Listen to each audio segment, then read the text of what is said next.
Assalamualaikum warahmatullahi wabarakatuh. Selamat sore ya buat teman-teman semuanya, khususnya yang selalu menantikan video-video terbaru atau updatean terbaru dari channel Solusi.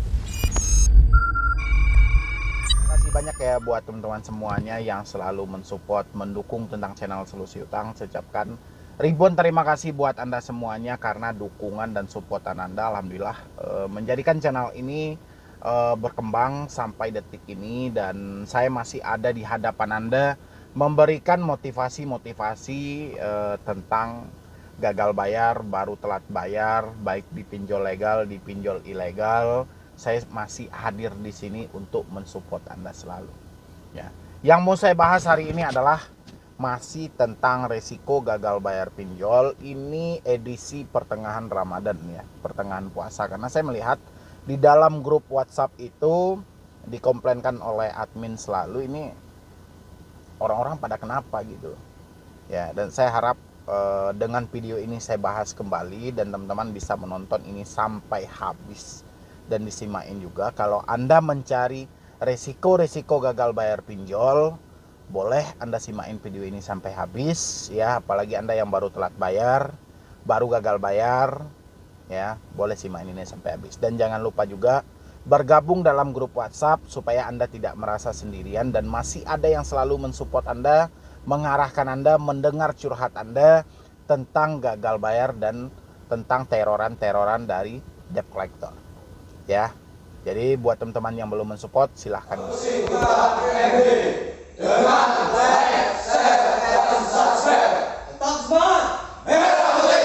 ucapkan terima kasih banyak dan terima kasih banyak tentang resiko gagal bayar pinjol ya.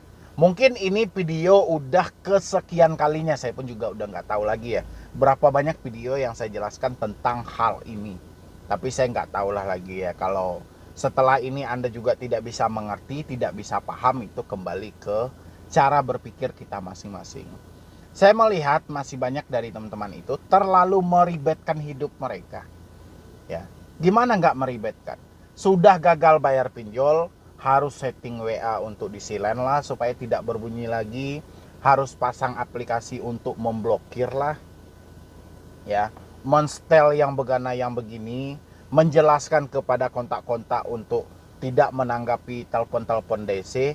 Ini kan terlalu ribet ya bagi Anda yang gagal bayar. Ini terlalu ribet kalau menurut saya. Saya sudah persimpel aja, persimpel. Nggak perlu pasang aplikasi, nggak perlu setting-setting ini. Cabut kartu Anda, hapus WA Anda. Bang, salah nggak kita bang? Salahnya dari mana?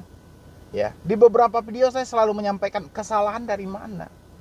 Ya, yang menyalahkan itu hanya debt collector yang tidak bisa lagi mencaci maki Anda.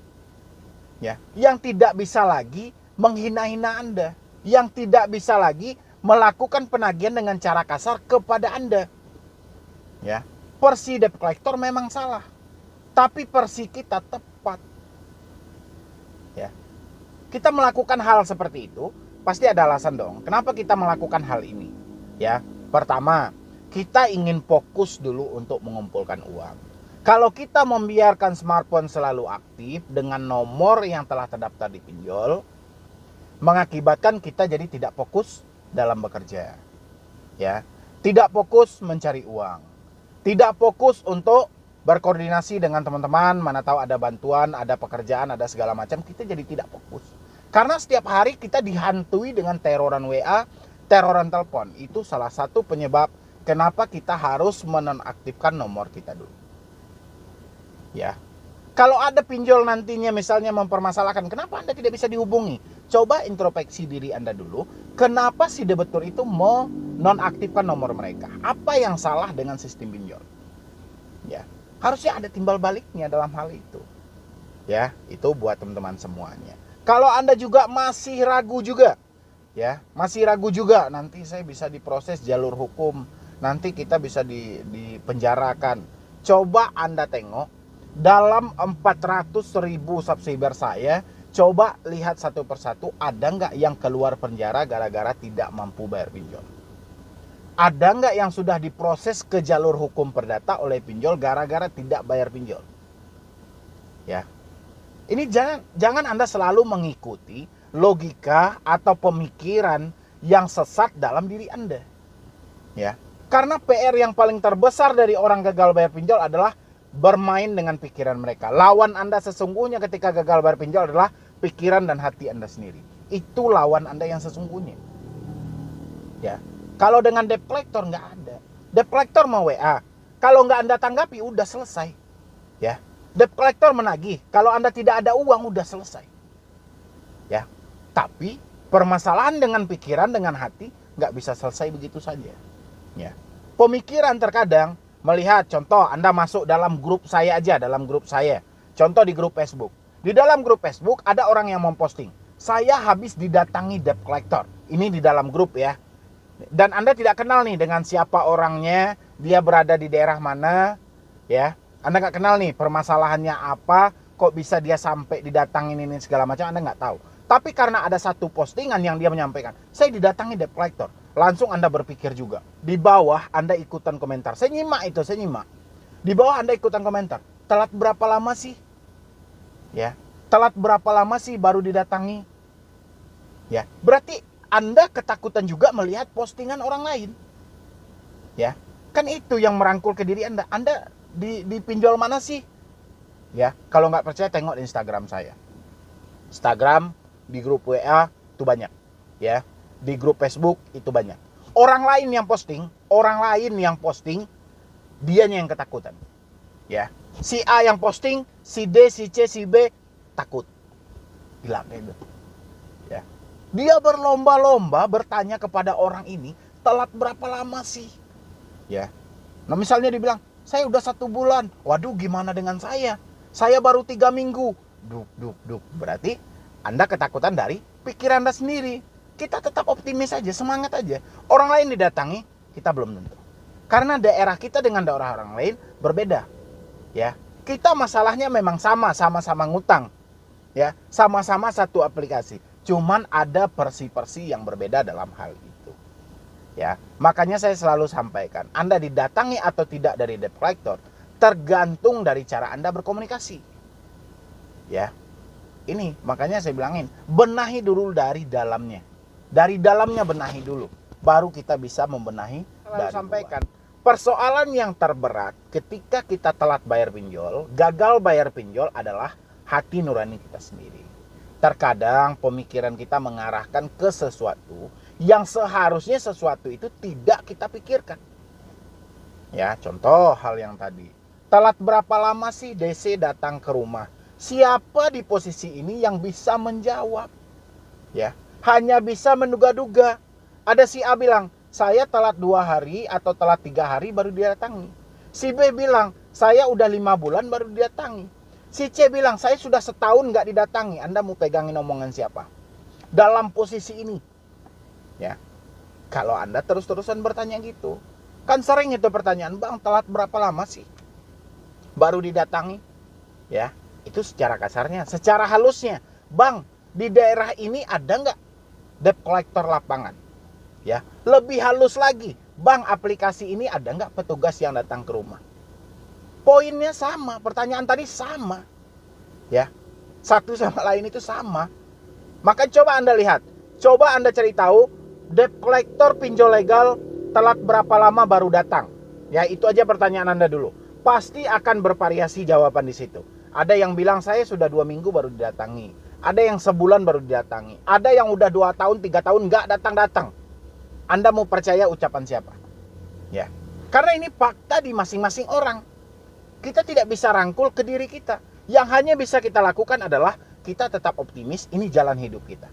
Kita harus ikhlas menjalaninya. Cuman itu di posisi ini yang bisa kita lakukan. Bukan kita malah menakuti setiap komentar orang lain. Anda yang bertanya, orang lain yang menjawab, Anda yang ketakutan. Ya, disinilah permasalahan tidak akan pernah selesai. Sehingga terjadi apa? Dia nekat jual motornya, dia nekat jual tanahnya, dia nekat gadein rumahnya, hanya semata untuk menyelamatkan diri mereka. Tapi kenyataannya apa, Bang? Saya sudah kehilangan, Bang, puluhan juta, bahkan ratusan juta, Bang. Hutang ini nggak selesai. Ya, berapa kali rugi? 2 kali rugi. Ya, itu yang terjadi dari teman-teman semuanya. Makanya saya selalu bilang, Resiko yang terberat gagal bayar pinjol adalah pemikiran dan hati kita sendiri. Ya, kalau resiko gagal bayar pinjol sesuai dengan aturan OJK itu, nama dimasukkan ke dalam BI checking atau daftar hitam. Ya. Sampai di sini teman-teman juga belum paham, itu kembali ke diri Anda masing-masing. Seperti apa Anda bisa memahami ucapan-ucapan itu, apa Anda perlu mencari fakta dulu. Karena semakin Anda cari fakta-fakta yang terjadi, semakin tidak selesai. Ya, contoh yang saya sampaikan tadi, telat berapa lama DC pinjol akan datang ke rumah, Anda sebutin nama aplikasinya misalnya gitu kan. Di dalam itu komentarnya akan bervariasi. Ada yang bilang 2 minggu, ada yang bilang 1 bulan, ada yang bilang 3 bulan, ada yang bilang nggak datang-datang. Anda mau percaya ucapan yang mana? Komentar yang mana? Semua komentar yang dilontarkan debetur itu hal fakta yang terjadi dengan dia. Ya. Terus Anda mau berpedoman dari komentar itu yang mana? Telat 2 minggu kah? Telat 1 bulan kah? Telat 3 bulan kah? Atau telat setahun nggak datang-datang? Mau kayak mana? Ya. Jawaban mana yang mau kita pegang? Dan makanya saya bilangin, kesulitan yang paling terberat itu adalah pemikiran kita sendiri. Selagi kita bisa mengendalikan pikiran kita untuk tidak takut dalam hal ini, insya Allah permasalahannya bisa Anda selesaikan. Ya. Tapi kalau Anda ikutin kata hati Anda dan pemikiran Anda yang sesat, akan salah dalam bertindak. Anda selalu dihantui dengan rasa takut, padahal fakta tidak menjelaskan seperti itu. Ya. Gitu dari teman-teman semuanya. Saya bisa ngomong di hadapan Anda seperti ini, saya sudah melalui hal itu.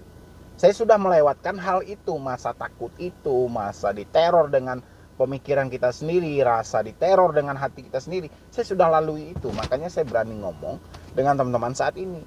Permasalahan kita cuma satu, belum bisa bayar pinjol karena uang nggak ada. Ya, permasalahan kita terjebak di pinjol juga dengan hal yang sama, membutuhkan dana mendesak karena uang juga tidak ada. Sama-sama, ya, sama-sama. Yang menjadi persoalan, ketika kita telat bayar, kita berhadapan dengan debt collector. Dan ketika kita ingin meminjam, kita cuma dihadapkan dengan analis dan CS-nya. Itu aja perbedaan, yang nggak ada yang lain. Ya, kalau ada perbedaan yang lain, itu teman-teman aja yang menambah semuanya sesuai dengan versi Anda masing-masing. Ya, yang jelas gagal bayar pinjol resikonya adalah BI checking. Ya, kalau ada resiko di luar itu ya palingan diteror, ditakut-takuti, diintimidasi, itu hal lumrah. Ya, makanya ada moto dari solusi utang itu, lebih baik kita malu sesaat daripada hancur selamanya. Ya, kita menyatakan galbay, kita menyatakan ketidaksanggupan kita, ya palingan data kita disebar, orang sekitar tahu, kita malu sesaat itu. Ya, daripada kita ikutin mencicil, memperpanjang, mencari talangan dana, ini nggak akan ada habisnya, akan terjadi kehancuran untuk selamanya. Ya, penyesalan yang tiada henti. Ya, sematkan itu dari teman-teman semuanya. Kalau Anda masih ragu-ragu juga, ya sudah, Anda masuk ke grup WA saya. Kalau nggak, ambil nomor pribadi saya, klik tombol gabung yang ada di bawah nama channel. Saya jelaskan kepada Anda nanti. Saya jelaskan kepada Anda, nggak usah ragu gitu loh. Satu kali aja Anda gabung di situ, ambil nomor pribadi saya, selamanya Anda bisa nelpon saya, kapanpun Anda butuhkan. Ya, saya akan jelaskan kepada Anda. Kalau seperti itu, ini sulit banget ini, karena kita mau membenahi pemikiran orang-orang. Ya, kalau pikiran ini hal yang sangat rumit. Gitu loh. Ya, mungkin dari saya cuma itu aja. Saya tunggu nanti. Kalau Anda ingin ngambil nomor pribadi saya, Anda boleh klik tombol gabung yang ada di bawah nama channel, ambil yang paling bawah diskusi khusus, itu adalah nomor saya. Ya, nanti Anda telepon saya, mau via telepon, via WA, terserah. Kita berkomunikasi, kita berdiskusi, sejauh mana Anda mau bertanya terserah. Ya, biar saya detailkan. Oke, mungkin dari saya cuma itu aja dulu. Terlebih dan terkurang saya mohon maaf. Dan saya ucapkan juga selamat menjalankan ibadah puasa. Jangan sampai ibadah kita hari ini terganggu gara-gara masalah hutang, karena beberapa hari aja lagi gitu loh tersisa. Ya, karena ini sudah lebih dari setengah kita puasa, dan nggak beberapa hari lagi mungkin kita sudah mencapai lebaran. Jadi jangan sampai ibadah kita yang kita damba-dambakan di bulan suci ini malah hancur gara-gara hutang piutang. Ya, jadi sekian dulu dari saya, Medi Broni. Wassalam.